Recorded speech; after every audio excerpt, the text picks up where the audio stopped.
All right, so Nathan writes in. He's a military retiree. He's in his late 50s, early 60s, I can't remember. And unfortunately, he's a recent widow. Or widower, is that what's called if you're a man?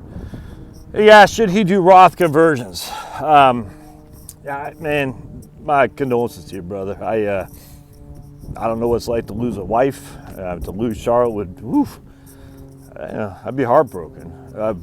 But as a Christian, well, I don't want to say anything more. I'd be heartbroken. I just know. I don't know what else to say. My condolences, man. I hope it wasn't sudden. Can't imagine what you're going through. That's gotta freaking suck. Now, Nathan did not say if he had kids or not. All right, so let's go back to the gist of his question. Should he do Roth conversions? I don't think so. I'm telling you, it's hard enough for a military pension, a pensioner, if you will, to do Roth conversions when they're married, filing jointly. Because like I say all the time, the pension just eats up that standard deduction that a married couple has. When you're single, it eats it up and leaves a whole lot more income for what you got to pay tax on. It's a great problem to have. It does nothing in terms of the benefit of Roth conversions, though. It really doesn't. You're going to have to pay tax on those Roth conversions as a single taxpayer, and your military pension is wiping out your standard deduction. So by doing Roth conversions, you're simply pulling forward taxable income that you don't have to pull forward for many years to come. I can't remember if Nathan said he was on Social Security or not.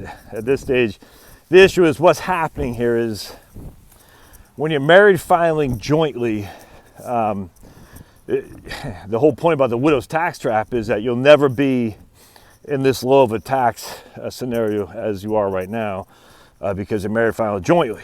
You have two standard deductions. When you're single, you're probably, it's hard to say, but most likely you'll always be in this tax bracket. So essentially you're probably in a 22% tax bracket now, I guess where I'm going with this. To do Roth conversions will continue to be in a 22% tax bracket, if not more. It'll put you in a higher tax bracket.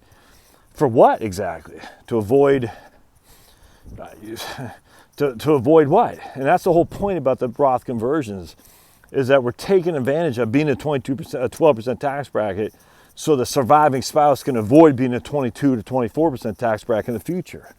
Well, if you're already there and all you're doing is you're pulling income forward because you're already in a 22% tax bracket, so you're saying I'm going to do these Roth conversions to pull income forward, pay tax on it at a 24% tax bracket, so I can avoid a 22% tax bracket in the future. There's no benefit of that whatsoever. In fact, I tell you, even if you're married, a lot of times with military pensions, I said, man, I don't see the benefit to pull money forward to pay 22% tax bracket now to avoid 22% tax bracket in the future. A lot of times that doesn't make sense, even if you're married filing jointly. Not all the time. There's always an exception to the rule. In this case, though, man, I think I would not do that. I just don't see any benefit of it at all. Anyway, blessings to you, man.